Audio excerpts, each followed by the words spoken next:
A lazy cowboy was being dragged toward a small town by his horse, and when crossing the river, he was too lazy to walk, so he simply let himself soak in the water. Not long after crossing, he arrived at a restaurant, and only when the horse neighed loudly did he lazily wake up and get off, then walk inside. The moment he stepped through the door, he saw something unusual. 2 bounty hunters were staring at him with hostility, and beside them sat an injured prisoner. After glancing a few times, he pretended not to notice, and when the owner served beans, thinking he was just a poor drifter, they gave him only a little, but to their surprise, the cowboy demanded the entire pot, and the helpless owner had no choice but to leave it all. The 2 bounty hunters looked at his ragged clothes, his thin and hungry body, and began to suspect he was a fugitive who had just crossed the desert, and watching him devour the food only made them more convinced. Then one arrogant hunter prepared to question him, and not wanting to dirty his hands, he pushed the cowboy's chin up with a piece of bread,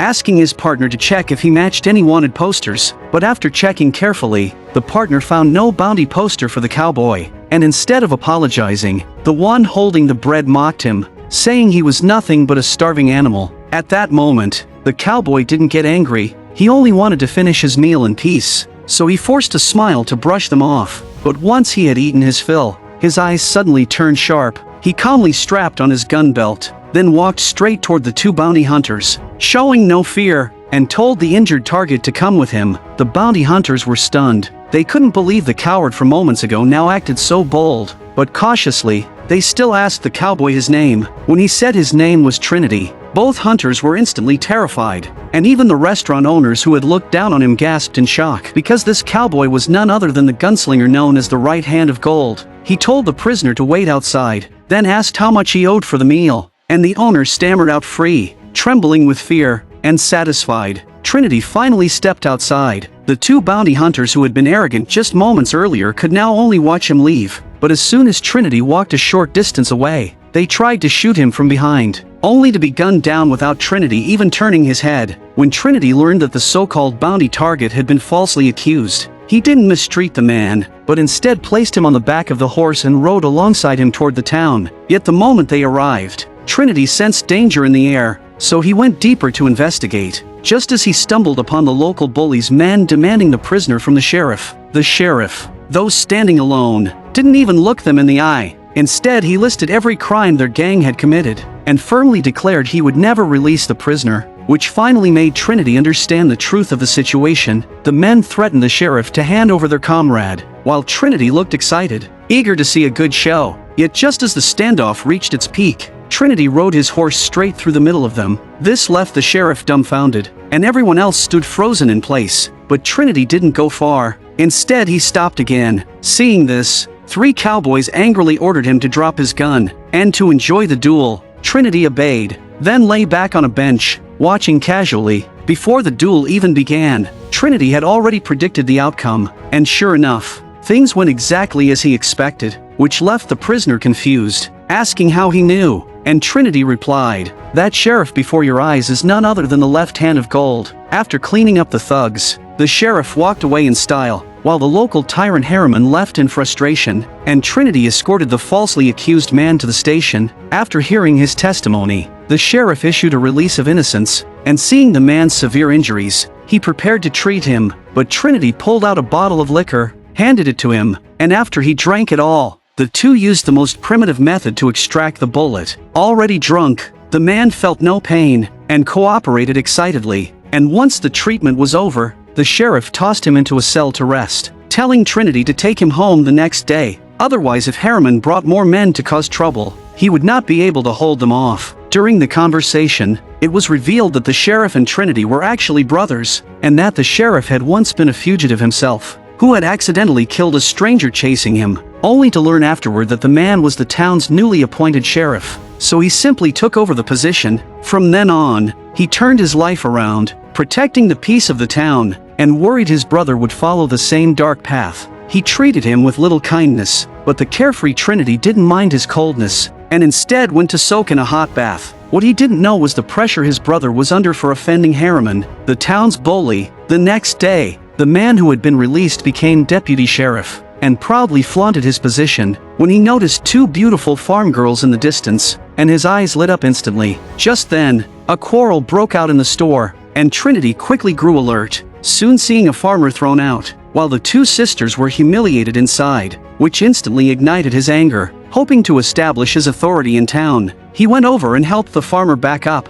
while two cowboys mocked him, and the farm girl Jean Hua told Trinity, "Major Haramman forbade us from shopping here." Hearing Haramman's name again only fueled Trinity's rage, and he helped the farmer uncle back into the store, demanding the two cowboys sell him the goods, but relying on Haramman's protection, they ignored the new deputy sheriff completely. Of course, hot-headed Trinity didn't care how powerful Haramman was. He displayed a clever trick right on the spot, and realizing he was no ordinary man, the two finally told the shopkeeper to pack the goods, who obeyed, and after delivering them, returned with the money. Yet in this tense moment, Trinity turned his head toward the window, smiling blissfully as he watched the two farm girls leave, then switched back to a cold expression and mercilessly punished the two cowboys. The clumsy henchmen were no match for him, and were beaten badly, while the townsfolk outside curiously listened to the noise of the fight, until finally Trinity walked out of the store unscathed, his reputation now firmly established. But the matter wasn't over, as he quickly marched into Haramman's saloon, where Haramman was playing cards alone,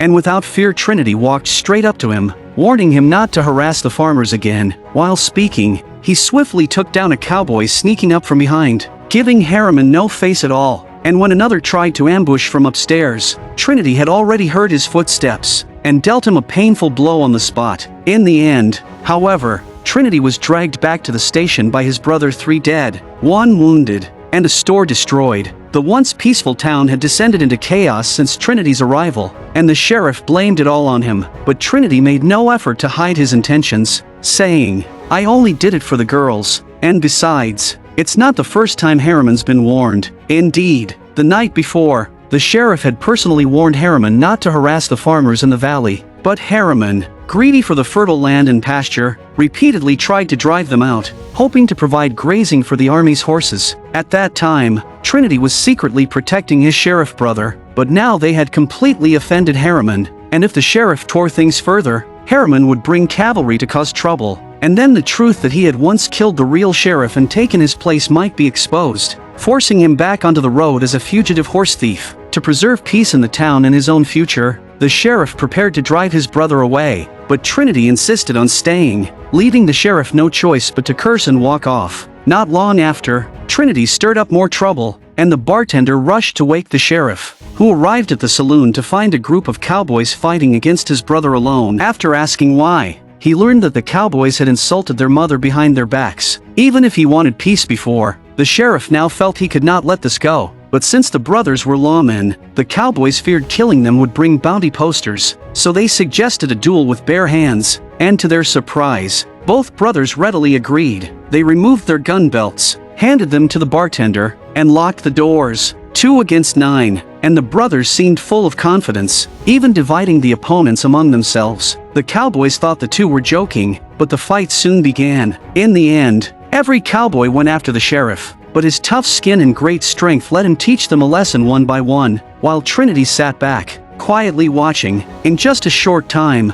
the sheriff had knocked them all down. The two brothers then drank some wine, reminiscing about their mother. At sunrise, the sheriff brought Trinity to the Valley Farm, a lush and beautiful place, with cattle, horses, and cabins that looked like a painting. But this fertile land was coveted by many, Haramman among them. Soon he came again with his men to harass the farmers, demanding they leave. But the farmers had lived here for years, seeing their lives improve day by day, and had no intention of abandoning their home. Seeing he had no good reason, Haramman ordered his men to wreck the newly built houses as a warning, then left. But not far away, a band of Mexican bandits came to raid the village, and Haramman stopped to watch, eager for a good show. As the bandits arrived, women and children hurried into hiding, while their leader Mezcal swaggered in arrogantly, and learning the farmers had no valuables, he turned his greed toward their food. But after one bite, he spat it out in disgust, flew into a rage, and began insulting and beating the village chief. He demanded,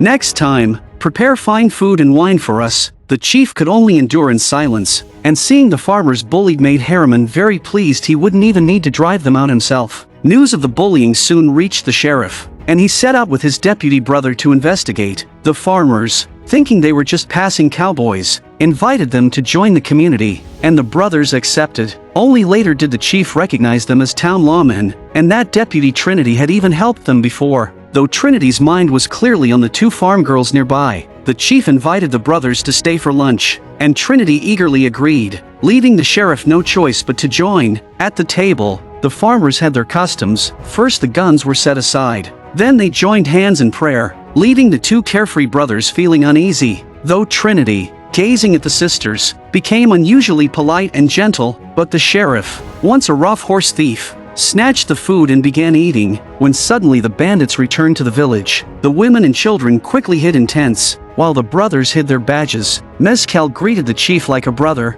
and the chief reluctantly played along, but thankfully Mezcal followed the rule of disarm before eating, handing over his gun, which allowed the sheriff and Trinity to breathe a sigh of relief, and they too surrendered their weapons. But during the meal, the chief offered water instead of wine, which enraged Mezcal, and his face changed at once, as he insulted the chief and ordered the farmers to line up for punishment. Under the threat of the bandits, the farmers obeyed. Mezcal began punishing them one by one, and when it was Trinity's turn, the chief quickly pleaded for mercy, only to be slapped hard himself. But the brothers didn't take this rookie seriously. Just as Mezcal prepared to slap Trinity, he saw one of his men steal the spotlight, so he struck the man himself, teaching him a lesson. But when he turned back, Trinity had already switched places with his brother. Now seeing a new face before him, Mezcal grew excited, told him to lower his hand, and ordered Trinity to step back and give him more space. He slapped the sheriff, who didn't flinch, silencing the laughter, and before Mezcal realized who he faced, the sheriff knocked him down with a punch. His men rushed to help,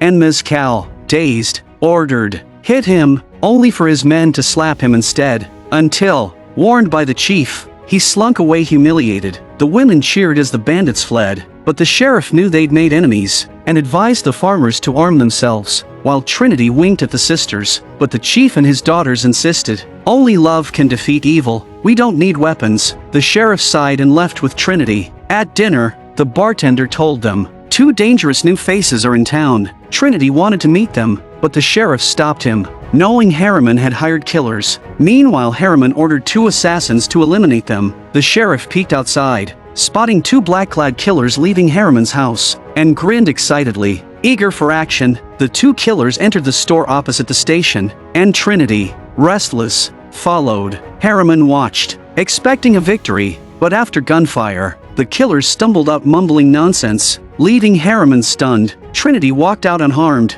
and when Haramman's men confronted him, the sheriff blocked them. Haramman accused Trinity of disturbing peace by shooting, and threatened to report them unless Trinity was expelled. The sheriff, guilty of being a false sheriff, said nothing, for the real sheriff, whom he thought dead, was alive and hunting him. Trinity joked about his brother's $200 bounty, but the sheriff, knowing his secret was out, drove him away at gunpoint. The brothers parted, but Trinity didn't go far, visiting the valley to see the sisters one last time. The chief said, "They're bathing at the river." Trinity rushed over, staring as they splashed, then joined them joyfully. The girls invited him to settle there and start a family, serving him faithfully, and Trinity, thrilled at the idea of two wives, was enchanted. He asked the chief to let him stay, and was given new clothes. But soon two strangers arrived, and Trinity, wary, armed himself, until recognizing them as his brother's men, now deputies. He pleaded with the sheriff to eliminate Haramman, so the farmers could live in peace and he could marry. The sheriff was shocked his brother wanted a normal life, but after Trinity swore, he agreed. Meanwhile, Haramman allied with Mezcal,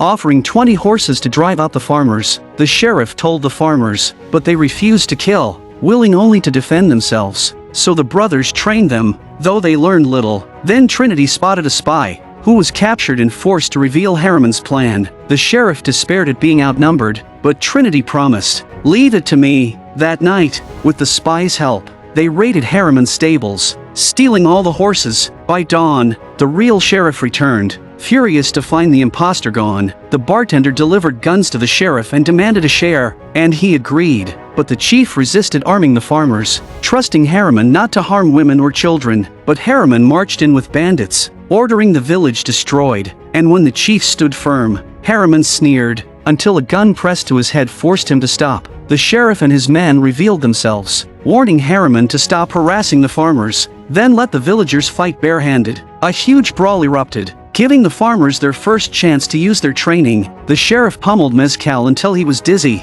and after half an hour of fighting, the farmers won. Haramman surrendered, promising to leave them alone, but demanded his horses back. The brothers feigned ignorance, and Haramman left bitterly. The sheriff expected profit from the horses, but Trinity gave them to the farmers in the name of law, angering his brother, who stormed off. Trinity followed, and the sheriff, unable to return to town, left with his 2 men for California, while Trinity returned to his wandering life, this time with a destination. And with that, the film ends. I'm a movie enthusiast. Thanks for watching. See you next time.